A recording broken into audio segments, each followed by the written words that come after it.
We are Cactus Wrestling. Make sure you hit that like button and subscribe so you don't miss out on future videos. Which college did the best at the U20s that just wrapped up this past weekend? We have the results here for you, and we're going to dive in weight class by weight class. An impressive young roster, if I do say so myself, of upcoming college athletes. Starting at 57 kilograms, Luke Lillidahl, a Penn State commit, took second place. This is a guy Silver. that this is a guy that I mean, he top recruit, could find the lineup as early as what? I mean, true freshman potentially season. Yeah, I mean, 2024, it'll be a little tough because I feel like Robert Howard is going to be 125 for his career. And he has like, You don't think Lil Val can come in and knock off Howard? I mean, I feel like he's had a You're the more world silver impressive, medalist now. I feel like he's had the more impressive high school career so far compared to, Robbie Howard. But it's always tough when a guy's had multiple years of college wrestling, especially in a Penn State room. Also, Howard has like 3 years left of eligibility. It's kind of Does crazy. he? Yeah, I mean, Well, I I don't don't want to know. get him. I mean, also, like you talk about like Facundo, and he might end up on the bench. He's still got what 2 or 3 years of eligibility. He's got like four. I mean, he's got tons of time. Um, but yeah, Lillidahl, class of 2024. So he's going to be a senior this year, starting in fall's right around the corner. Heck of a run, crazy upset in the semis. For those of you guys that watched out there, he was losing and actually won by with a pin. So this kind of gets into the whole freestyle pin versus tech debate that we kind of covered in our last video, where a lot of these guys internationally have no real answer for pinning. They've never seen kind of folk style wrestling, and so when we can out folk style them and freestyle, we get tremendous results. Luke's probably, if he's not the youngest, he's probably close to. I think he's the only active high schooler on this roster for the U20s. So he was the youngest guy that we sent, and he made the finals. And he lost 5-0 to Japan in the finals. Didn't get teched, but there was a clear size advantage. I wouldn't be surprised to see Luke back down at 120, maybe 126 still, but 120, 57 kilos is right there anyway. So I always am a bit skeptical about those 120 pounders or even 113 pounders in high school and how they'll translate over to yeah, college to see if they can actually fill out into their body. Well, isn't that the issue with Howard? I don't think necessarily. I think that was more with gosh, what's his name? Gary Oh, Steen. Gary Gary Steen. Yeah, Steen. that's Gary a Gary. Steen. Yeah, Oh, sorry. okay, yeah, Gary's undersized. Robbie was a 126, 120 yeah. slash. Gotcha. No, yeah, I mixed those two up then. No worries. But that's just like to Jack's point. There's a ton of really talented 113, 106s out there. But they'll never see a true college lineup. If you're a senior 106, even if you're number one in the nation, it's very, very difficult for you to make that 20-pound jump, especially when guys at 125 are coming down from 145. Yeah, I that's mean, you're true. giving up 40+ pounds. I mean, it's a huge. It's in you just can't make it up. Yeah. Well, moving on to 61 kilograms, I'm really excited about this guy, Nick Bouzakis. Ohio State took bronze at the U20s this year. This is a guy who is slated to be the 133 guy this year, this upcoming 23-24 season for Ohio State. And I don't think he's a title contender because you have Vito Yeah.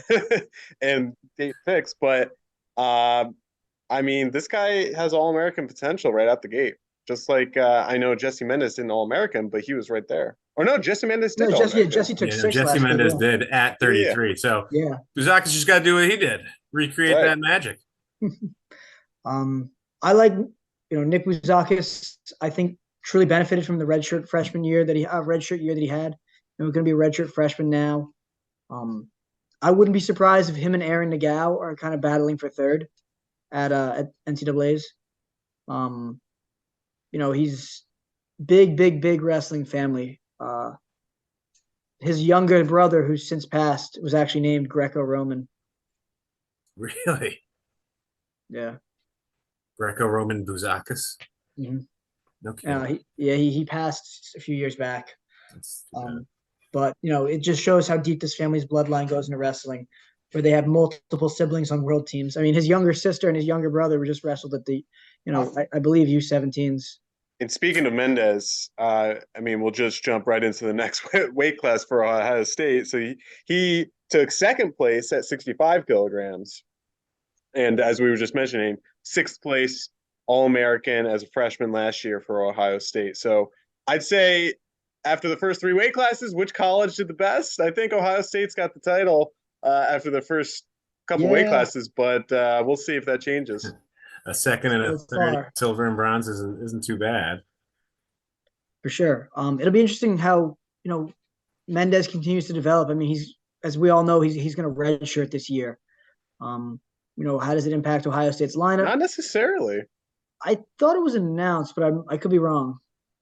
I think they might bump him to 41, Dylan D'Amelio up to 49, and D'Amelio's Sammy definitely Sasso to going 49. 57. Yeah. Sasso, we're going to have to talk about that in a little bit as well. Oh, well. But yeah, definitely right now, Ohio State in the lead with a third and a second. Moving up to 70 kilograms, Meyer Shapiro. And let's just settle this debate right now. In the comments down below, is it Shapiro or Shapiro? I mean, anyone that I've ever heard with the name Shapiro spelt that way has pronounced it Shapiro, but I'm telling you, though, it's Shapiro. Jack and I have watched conflicting interviews where some people call him Shapiro, some people call him Shapiro, and we don't know who's technically right. I always thought it was Shapiro. I've heard people say it as Shapiro. I'm pretty confident I'm correct that it is Shapiro, though. Well, he had a wild finals match. He did. And he won. He won gold, which, Yep. I mean, congrats to Meyer. This guy is incredibly talented. Could be a title contender out the gate for Cornell this year. The guy just has a motor, very slick wrestler. If you haven't checked out any of his videos, you're gonna want to. You're gonna want to have this guy on your radar. For sure. He's gonna be just a true freshman. And a lot of people are gonna say, well, he wrestled in college last year. That was his gray shirt, which Cornell doesn't do as Ivy Leagues do. They don't do red shirting really. But he had a gray shirt year where he would, forego his senior year of high school, I mean, to wrestle. And a lot of the guys are starting to do this. We saw it with Levi Haynes. We saw it with Tyler Kasak. Saw it with Meyer Shapiro, however you want to pronounce it. I think this is going to be starting to become more common is these guys that are multi-time state placers, state champions, national champions, etc., that have kind of done all that needs to be done at the high school level. A lot of them are going to say, why go back as a senior when I could just get into college early and just start training with the guys, and getting all this practice with, for him, Yanni Giacomahalis. Why would I go back to the high school game where I'm, beating everybody immediately when I could just train with Yanni for the next year straight? So, but yeah, he's definitely within, I think, a title contention. Point. Yeah, I wouldn't be surprised to see him make the finals. I think him and Levi Haynes could be a very good matchup. Throw in Sammy Sasso at 157, you have quite the powder keg. What if he goes 49 though? 49 is really thinned out because you have Yanni's gone. Yeah. You have Sasso gone. He's up a weight class. Shane Van Ness is the top returning guy. But this might be a little controversial, but you watch all of Shane Van Ness's matches from Nationals last year. The dude came back in every single one of them. He was down big to the guy from Indiana, Rooks, Graham Rooks. Yeah. And he just had an incredible tournament. I mean, rightfully so. But going into the tournament, it's not like he was seated super high. No one really. He definitely outplaced his seat. Bracket buster. For sure. So I think 49 is going to be a little bit open next year. Maybe that's where Meyer will end up and then go 57 as a soft. I think I remember seeing a tweet from Yanni saying Meyer is a true contender next year, but I don't think he said what weight class. So we'll just have maybe he didn't care what weight. He's a contender regardless. Doesn't matter. Well, now we start to get into the bit of the college race here because Penn State had themselves a gold as well with Mitchell Messenbrink at 74 kilos. I think this was the most impressive guy at U20s. He really just blitzed the field. Messenbrink scored at will on some of these guys. I mean, he had 5 matches and 5 techs. Nobody was close with him. He really, he took silver last year, and all I heard is that I'm getting gold. There's nothing that's going to stop me. And boy, did he deliver on that. He beat the snot out of these tough guys out here. Didn't he outscore his opponents like by some crazy amount? Like it was like 50 something to like 5. I want to say it was like 50 something to 1. He only gave up a point. Yeah, Messenbrink is a guy that transferred to Penn State, and he's going to be battling for a lineup spot between Alex Facundo. We talked about him earlier. With I don't think that's going to be much of a battle. Well, I mean, I think Facundo. I mean, yeah, he had a disappointing NCAA, but I mean, going into it, I think he was a top 15 ranked guy throughout the entire season. So, yeah, I think he was overranked. I don't think he should have been ranked that high. He didn't really have any quality wins over that many guys. So, like, it knock off Miles and Mean. Miles? No, you mean Cam Amin. Oh, Cam Amin. I was like, so I don't think so. It was Cam Amin, and he outscored his opponents 59-6. 59-6. That's and again, every match was a tech. Crazy. And that's only 5 matches. He almost scored 60 points in 5 matches. Just incredible. Moving up to 79 kilos, Maddie Singleton from NC State with a 3rd place. This is a guy, I don't even think he made the NCAA tournament last year for NC State. So really impressive performance from him. I know he was a big high school recruit. He was 4-time Georgia State champion. And, freshman season, cracking the lineup for NC State's pretty impressive. Fell short of nationals, but we could see him potentially making some noise. Well, yeah, he's got a U20 world bronze. Like that's impressive. Yeah, for sure. I mean, they have a good step in the right direction. And another school entering the mix, South Dakota State with Bennett Berge, younger brother of Brady Berge, who was or is the assistant coach, I believe, at South Dakota State, who famously rejoined Penn State mid-season, put coaching on hold to get one last crack, and his younger brother. So another impressive family. Bennett Berge took 3rd place at 86 kilos. Oh yeah, Jack Dara from Stanford, only one to did not place for 92 kilo. Tough weight. It's crazy that like as Americans we've gotten so accustomed to be like, just placing at Worlds that we forget that it is the Worlds. Yeah, the Worlds. Where like, you not have nationals, guy, not states. Yeah, you have a guy here that's like, you're like, oh, didn't place, like what a chump, blah blah blah, and the haters come out, and you just got to remember that like, hey man, like this is the World Championship, the world. So doesn't get better than this. No, but he 92 kilos, didn't make it this season. Looking forward to seeing how he progresses. For Stanford, Rob Cole's awesome, big fan here. I think he's going to do big stuff with the Stanford program, and in his interviews he says 2+ years, 2-3 years from now, he goes, we're going to be a whole different team. He's predicting like Cornell level of success. Wow. Yeah. Well, he did bring it to Cornell, so yeah. 97 kilo, we got Camden McDaniel, also a high schooler, but well, he was a high schooler. He just graduated. He's a Nebraska commit. Class of 2023, like I said, just graduated. But it's also believed he's going to redshirt in 2023/2024 this season. That's upcoming. So, really successful there for Nebraska. That's awesome. They got a really talented guy. They will. Yeah, well, they will. Yeah. Yeah, yeah. And we're looking forward to seeing what happens. Right. I said I think the red shirt's going to be big for him.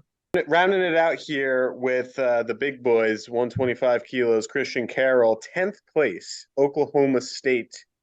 I think this was a little disappointing performance. I know we were just talking about this is the world, but I feel like this is a little bit of a disappointing showing for such a highly touted recruit. I agree. Christian Carroll isn't just the number one heavyweight in high school. He's not just a top wrestler in high school. He's the number one pound for pound wrestler in for high school wrestling, all of high school wrestling. That includes guys like Jax Forrest and Bo Bassett that are world medalists as well. This is the guy that's ranked above everybody. He is the pound for pound champion. He's the biggest recruit, the number one guy, the bluest of the blue chips. And for him to go 1-2 is not like a great showing. Underwhelming. Especially a guy that really hasn't done much. Everyone's just been assumed that he's been just training for this Worlds this whole time. It was a little surprising. I'll be honest, I didn't expect him to beat the Iranian. The Iranian is a killer. He teched his way through it. But once he was brought back in the repechage, I thought, okay, coming for third, maybe a fifth where he loses, the third place bout. But to just get teched again was not what I was expecting. Yeah, maybe he's not used to the world stage. Could be. I think part of it too is Christian Carroll was like a 195 and then a 220. I'm sure he's not a full grown 285 yet. Okay. I wouldn't be surprised if he redshirts this coming season just to continue to focus on his growth. His athletic ability is there, but he's getting housed by these bigger, stronger guys. Right. You just can't out athlete the top wrestlers in the world. Yeah, I'm always interested when those pound for pound rankings come out. Yeah, especially with the bigger guys, because I think the higher weight classes get a little bit more flack for like level of wrestling. It's just a different game. Yeah, it's a lot slower. It's a lot more controlled, whereas the lower weight classes are a lot more speed and scrambling and so I don't know if maybe he's just overranked. I don't know, but time to tell. We'll see. So to kind of recap, I mean, we got a lot of different schools in the mix here for U20s. We had Penn State, Ohio State, Cornell, NC State, South Dakota State, Stanford, Nebraska, and Oklahoma State. And these are all commits. Things could change. They could transfer over the years or whatnot. But which college had the best takeaway? Well, I think it's a 2-horse race, maybe 3-horse race between Penn State, Ohio State, and Cornell, potentially just Meyer putting the team on his back with just his dominating performance. So which school do you guys think took the W here? I mean, I think when you can't put Meyer just as the one guy doing it and say the team won.